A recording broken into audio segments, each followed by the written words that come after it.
Hello, hello. Welcome back to another edition of the Oner First Thoughts. Today, we're not really doing first thoughts on a movie that we're looking at or breaking down. Today, we're sort of doing like an initial edition of something we're going to be doing on the podcast later on. Kramer and I are going to be giving our predictions for the biggest movies of 2026, much like we did at the beginning of 2025. But before we do that, we're going to do what a lot of people who have a movie podcast do, and we're going to give you our, best films and worst films of the previous year of 2025, and we're going to do that individually, but we're going to do it a little bit differently, I think, than other people do it. We're going to be giving you our top 5 films, our bottom 5 films, so worst 5 films, and then 5 films that we think that we saw that we really liked, that we think were sort of overlooked, that maybe you might have missed, that weren't, that maybe a film that you overlooked or missed is in our top 5,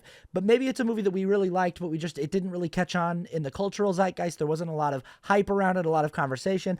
I'm also going to do some honorable mentions and even be letting you know films I haven't seen yet, because that could be an explanation of like, this movie might be on my list, I just haven't seen it yet, because I haven't gotten to everything that I want to see in 2025. I'm going to start out with my honorable mentions for 2025. These are films that certainly could have made it into my top 5. They just didn't for one reason or another. When I just examined my subjective soul, they didn't come to the forefront for me. My honorable mentions are Steven Soderbergh's Black Bag, awesome movie. The Long Walk, very emotional, very well acted. Sinners, that movie's awesome. Not sure why it didn't make it into my top 5. It just didn't, okay? Actually, maybe it should. It looks like I only have 4 written down for my top 5. We'll put Sinners in the top 5 at the 5 spot, okay? Predator Badlands, honorable mention. I love Predator Badlands. It almost made it into my top 5. That's how much I enjoyed my theater-going experience, but I was kind of embarrassed to put it in my top 5, so I didn't. It's just an honorable mention. Eternity, Kramer and I both really enjoyed this movie. Wake Up Dead Man, really, really enjoyed that movie as well. Great addition to the Knives Out franchise. Sentimental Value, another, a great follow-up for that director and that kind of artistic team. My top 5 films. Okay, 5. Sinners. It's in. We're putting Sinners in. It's on so many top 5, top 10 lists, and it deserves to be. It's a very, very strong film this year. Number 4 for me is Begonia. This is just like 3 in a row from Yorgos for me. I had a really hard time with Yorgos early on in his career. People loved him, and I could see that I was supposed to love him. I would watch his films and be like, I know I'm supposed to be connecting to something here, and it's just not working for me. And I really struggled with movies like The Lobster and Killing of a Sacred Deer. And The Favorite, I was like getting on board. Poor Things was where I went, okay, this one is the one that is speaking to my soul. I saw Poor Things a couple times in theaters and was very moved by it. And then when Kinds of Kindness came out so quickly after Poor Things, I was like, can he do it again? And to me, he did. I loved Kinds of Kindness. And then when Begonia was announced, and I was like, he's going to try to go 3 in a row with Emma Stone and 2 in a row with Jesse Plemons. And Begonia was awesome. Like, that movie ended, and I looked at my partner and I was like, what do you think about that? She was like, I kind of thought that was awesome. I was like, yeah, me too. Great ending. Awesome movie.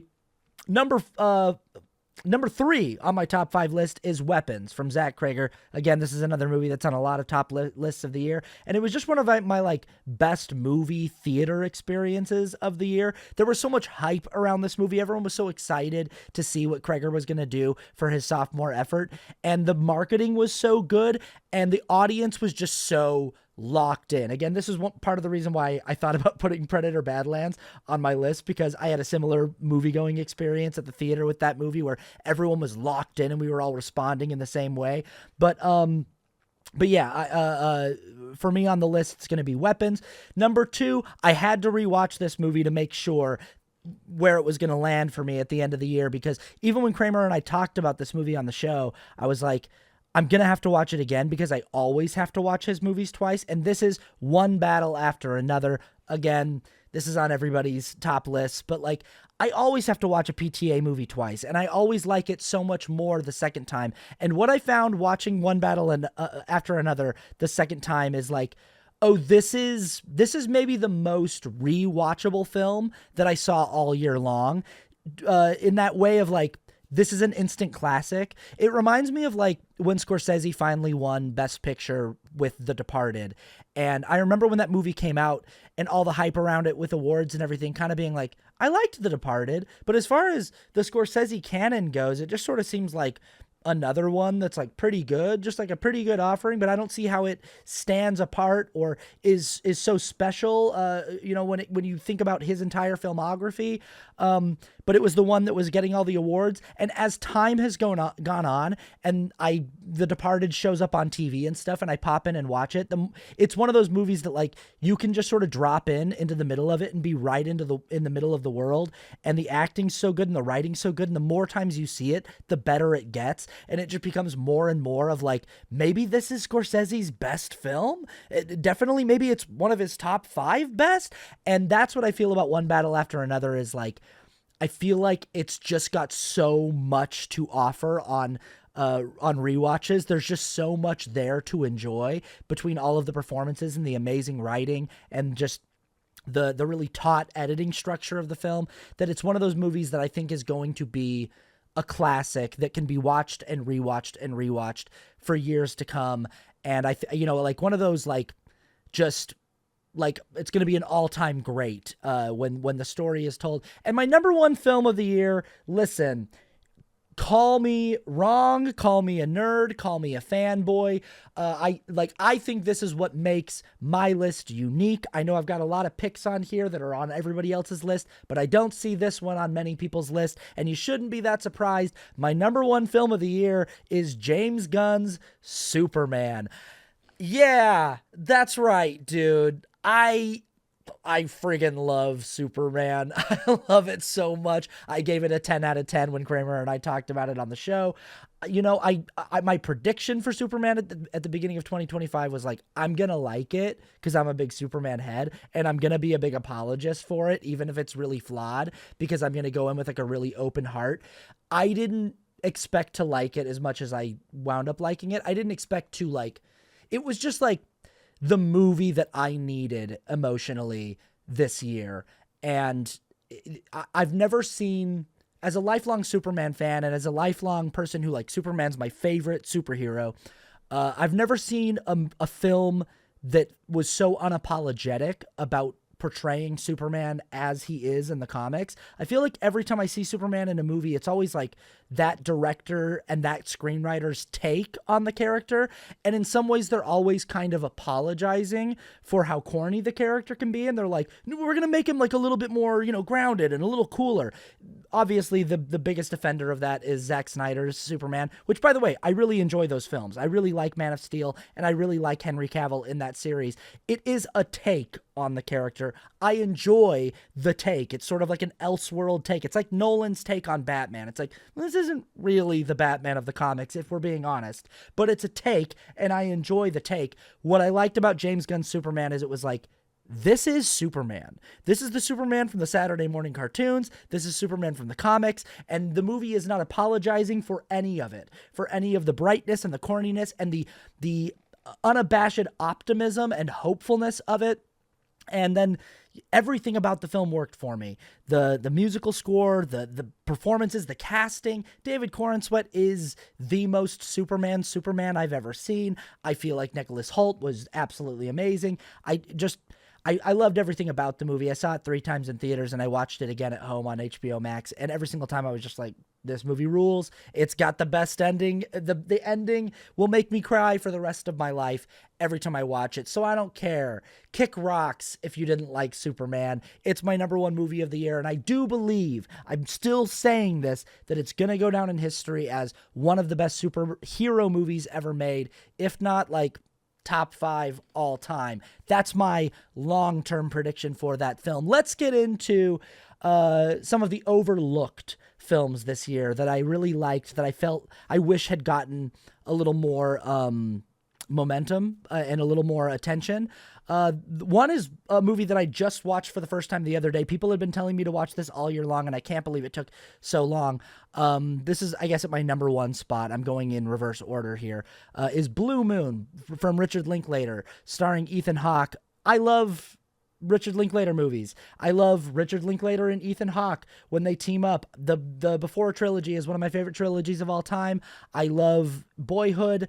And so when I heard that they teamed up for a movie that was basically a play about Lorenz Hart, the original writing partner of Richard Rodgers, and I'm such a musical theater nerd, I was like, how have I not watched this movie yet? And I do think that it's just kind of a massively overlooked film from a lot of people. I don't think Ethan Hawke is probably going to wind up getting nominated for the awards that he absolutely should be nominated for.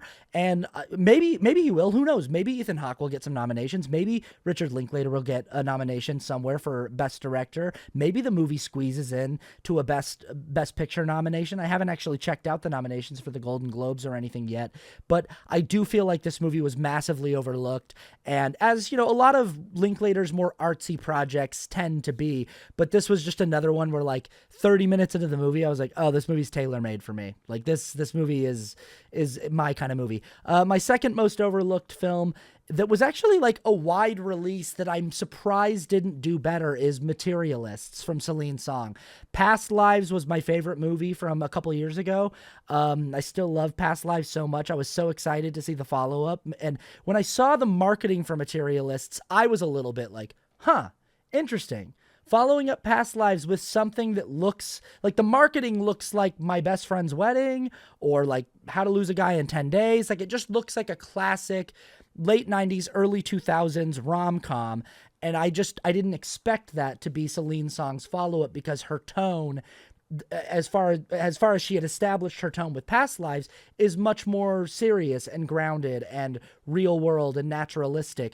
I was very pleasantly surprised by Materialists because Celine Song is doing a really cool thing here where she's kind of taking the formula of those rom-com movies, but doing it in her way and adding a lot of authenticity and you know, sincerity to it. And that movie ended, and I just was like, oh, that was lovely. That was fantastic. I was so, and I feel like it was overlooked by people because they kind of thought, oh, it just looks like maybe kind of like a forgettable, passable rom-com. I would suggest to anyone who missed Materialist to go check it out. Another one that was overlooked, but also has shown up on a lot of people's top 10 lists. So there's a lot of like movie critics and film aficionados who know about this movie and who are excited about this movie, is Sorry Baby. I watched this on HBO Max and was so glad I did. I love a movie that is like written by, directed by, and starring the same person, and they crush all three.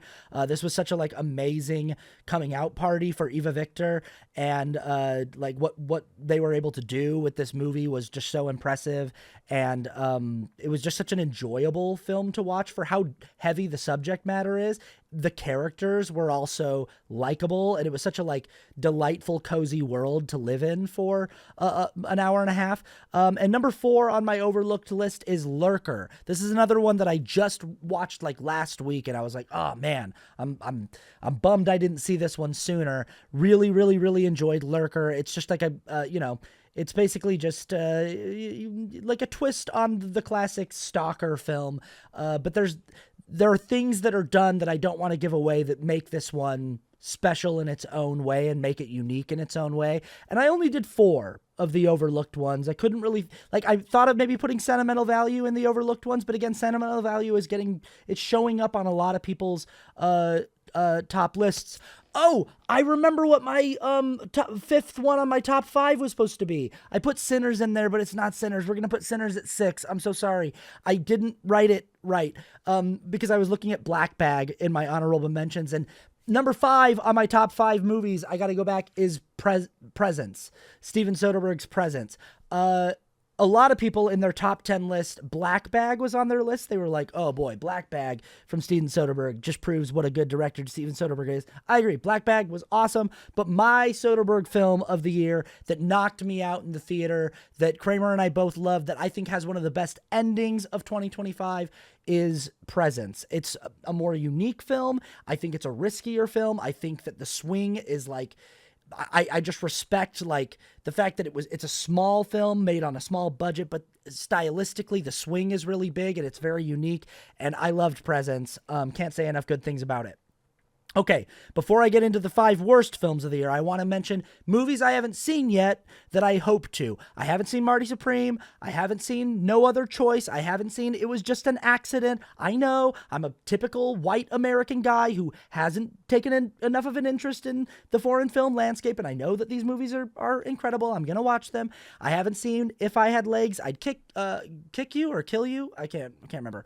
And then I haven't seen Is This Thing On from Bradley Cooper. I feel like it's worth like wanting to check out a Bradley Cooper film. He's made 2 really, really competent, strong films, and I like Will Arnett and Laura Dern, so, you know, what's not to enjoy there? But maybe when I see those could creep into my top 5 or my top 10. Okay, let's get to the creme de la creme here with the top 5 worst films of 2025. I gotta be honest, I don't watch a lot of bad movies. If I can help it, I go out of my way to avoid them. I'm usually like most movies I go see, I'm hoping they're awesome, and I'm usually disappointed when something's not great. Number 5 worst film of 2025 for me. I know I'm in the minority here, and I know people are going to disagree with me. And remember, this is because I don't watch a lot of bad movies. I know there are worse films than this that came out in 2025. These are just the top 5 worst that I saw. And number 5 for me is Avatar, Fire, and Ash. And I know that's crazy. I know that Avatar, Fire, and Ash is going to be on a lot of people's top 10 best of the year, or at least top 20 best. I think it's a lot of people are going to think it's crazy to not at least be able to acknowledge the technical achievement of the film and that it's a well-constructed film. If you watched mine and Kramer's breakdown of it, like neither one of us like it, and I feel like it's for how much money was spent on that film. I think the fact that it's basically just like an exact remake of the second one, which was also kind of unnecessary, is just sort of insulting, and there's a lot of issues with it that I have as a fan of cinema that I think are just like symptomatic of things that are wrong with the industry. I didn't like it. Okay. I didn't like it. So it's number 5. Number 4 is Tron Ares. This is a film that I desperately really wanted to like. I was really trying to get into it. I was trying to get into it based on just that original score by Nine Inch Nails. Again, I'm aware that there are worse movies than Tron Ares that came out in 2025. I just didn't see them. These are the worst movies that I saw. Number 3 is Snow White. Initially, when I saw Snow White, I was kind of positive about it because I was like, it was just better than I thought it would be. That's a movie where I was going and being like, this is going to be rough. This is going to be really, really hard to watch. And it was like more watchable than I expected. And so I was kind of like, that wasn't that bad. But the more you think about it, the more it's like, oh, it's bad. It's not a good movie. It's not a good movie at all. Number 2 is Kraven the Hunter. Kramer and I did an episode on Kraven the Hunter. It's a really fun one because we just were making fun of it the entire time. This movie sucks.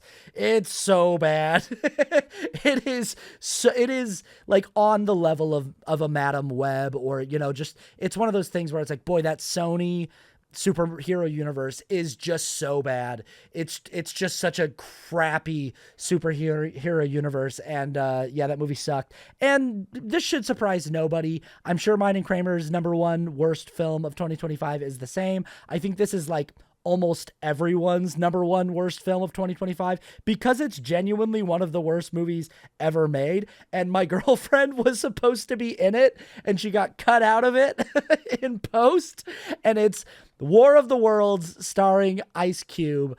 Listen, I'm pissed that they cut Sid and Olivia out of the final cut. I think the movie would have been better and more watchable, but it still would have been one of the worst films ever made. And that's what it is. It's such an astonishing astonishingly bad movie. It's an accomplishment how bad the movie is. And that's it. That's my list. Stay tuned for when Kramer and I are going to break down our predictions for 2026. But now I'm going to toss it over to Kramer, who's going to give you his picks and his lists and all of that good stuff. And okay, here you go, Bud. Take it away now. Thank you, Austin. All right, my top films and bottom films, and ones you might have missed for 2025. So we'll get into this right away. First of all, I'm going to give some honorable mentions here because it's hard to come up with a list like this without leaving some people out that you thought could have been in there, or these for sure probably would have been in my top 10. But some honorable mentions. First of all, Hamnet. Hamnet was an amazing movie, just amazing acting, everything all around. The reason it's not in my top 5 is that the rewatch is really low for me. It's an amazing movie, but man, it was heavy, really heavy movie. So enjoyment is kind of a big thing for me on my lists. But still, Hamnet's an amazing movie, and it should win some awards. Weapons. I loved Weapons. Such a fun movie. Really great time at the movie theater. Just barely didn't really make it on my list for some of the other reasons that we talked about in the podcast, but really a great movie. One Battle After Another. Again, this will probably win Best Picture. It seems to be what everybody's talking about. I loved it. I thought it was a ton of fun. I don't love it as much as everybody else, but still great movie. It was a great time. Sinners.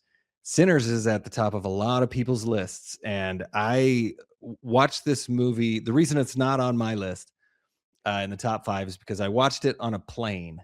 I could not see it when it came out, but I watched it on a plane a few weeks ago, and it was awesome. But I didn't really get that theater experience, so that's really why it isn't in the top 5 for me.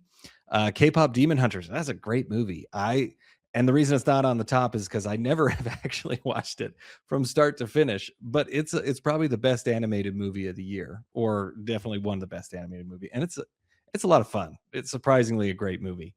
And then Naked Gun. To me, that was the funniest movie of the year. I think I should give it a shout out because it was a lot of fun for me too. But okay, we're going to start out with number 5. And number 5 is a tie. It's Mission Impossible: The Final Reckoning and F1 the movie. Both movies that I just had a ton of fun at in the theater. Great theater experience. Also, a lot of really, really great practical effects. The ending of Mission Impossible with Tom Cruise on the side of a plane was just amazing and a great way to end the entire franchise. F1, what they did filming that movie looks beautiful. It was like a ride. It was like you were in a race the whole time. So I really had a ton of fun with that movie. Okay, number 4 is Warfare. Warfare was a great, extremely tense movie that I still think about. It just stayed with me. And again, a theater experience that I don't think I'd get the same experience at home just because of the sound design and everything that you could hear. And I mean, it's like a 2 hour or hour and a half long movie that takes place pretty much from beginning to end in an hour and a half long section, whatever it was. Just a great movie that came out that I really, really enjoyed. All right, number 3 for me is Wake Up Dead Man. I loved this movie, and I loved that I got to see it in the theater. It is frustrating not more people got to see it in the theater, but what a great movie experience. It was fun. It had a great message. It treated the religious aspect really, really well. I felt it wasn't being too preachy, and it was able to cover everything, but it was just a fun movie to watch. I was engaged the whole time, and it was, again, a great theater experience. Number 2 for me, for best movies of the year, is Predator: Badlands. I got to see this with my 2 sons. They had a blast. I had a blast. It was a great movie. I think the visual effects are the best of the year, hands down, for sure. I think it should win best visual effects.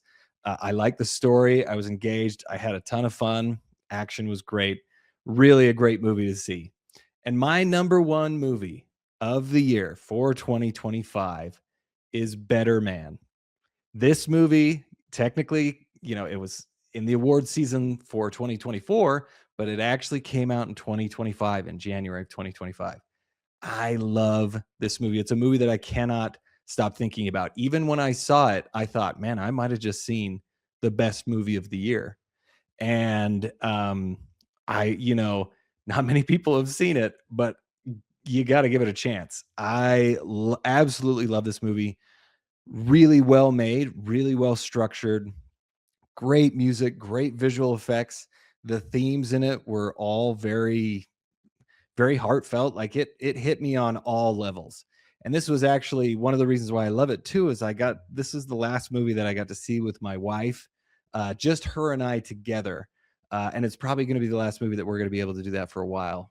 After this movie came out, our daughter, we found out she had type 1 diabetes. So it's a little hard. She's 6 now, and it's a little hard to leave her alone, if you know how diabetes works. But so that it also just an amazing experience with my wife. So that goes into it. That kind of goes into why I love that movie so much. But the rest of it, I mean, music is amazing. It was a fun movie and just a great movie overall. So for sure, for me, Better Man is the best movie of 2025.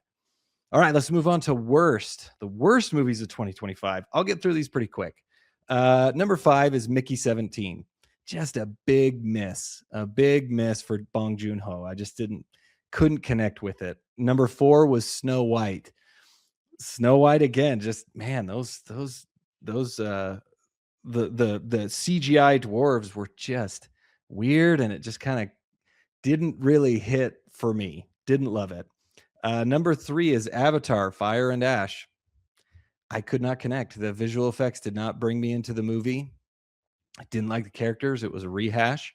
And I really hope that James Cameron will make something more, because I know how good of a filmmaker he is. Number 2 is Shelby Oaks. I'm really sorry. This was just not a good movie. It wasn't working on any level for me. And the worst movie of 2025, hands down, War of the Worlds. Everyone knows why that was horrible. So avoid those movies. I don't think you really need to see those. Okay, and now the ones that you might have missed, or ones that might have been overlooked. Number 5 for me is Life of Chuck. It's a great movie. I think it has a lot of great themes, has a lot of great concepts. It's definitely divisive for a lot of people, but I think it's worth looking up. I think you should go and watch it and see what you think. Structurally, it's very different. It really kind of plays with you, but it's a movie that you can really dig into. You have to think about it. You have to kind of be open to some of the strangeness of it, but it ultimately worked really, really well. Number 4 for me is Presence, Steven Soderbergh. Me and Austin saw this. We were both blown away. At first, I didn't really like it, and then it just stayed with me, and I still think about this ending. You guys should go out and see this movie or rent it. It's a great movie, and I think you should give it a chance for sure. Number 3 is Friendship. Loved Friendship. Me and Austin, one of the funniest scenes from last year for sure in that movie. We were laughing on the podcast. Go and watch it. Go and watch our review of Friendship. Just a great movie. Really, really funny. I really enjoyed it. So you should go and check it out. Don't let it fly under the radar for you. Number 2 for me was Eternity. This is a movie that kind of came and went. I think it was popular, but I haven't heard many people talking about it. So I wanted to put it on this list to go out and see it. This is the type of, rom-com that I really, really like. I think the story was really good. I think it had a lot of heart and a lot of it went into some really interesting concepts that, as me and Austin talked about, maybe it could have gone in a different direction, but it was done so well. So I had a ton of fun. Number 1 for me is the same as my top movie. It's Better Man. Nobody saw this movie. Everyone, you guys need to go and see this movie. Anybody, go see this movie, because it was great. Obviously, I like it. But I think more people should see it. Nobody really gave it a chance. Everybody was wondering, who's Robbie Williams, which I completely get. You don't have to know who Robbie Williams is, but the music the presentation, the theatrics, everything about it, the dancing, just the choreography, the visual effects, it all works. I think everybody should give it a chance. Go out, find Better Man, stream it or rent it. It's definitely going to be worth it. So those are my films. Hopefully you've seen some of these. Comment down below. Let us know what you think. Let us know what you think of Austin's. I actually don't know what they are yet, but we're going to talk about them more in our full episode. But comment down below, see what you think, and let us know what your top movies are, or your bottom movies are, or the ones that maybe we have missed. Comment, let us know. Let's get a conversation going, and we will see you on the next one.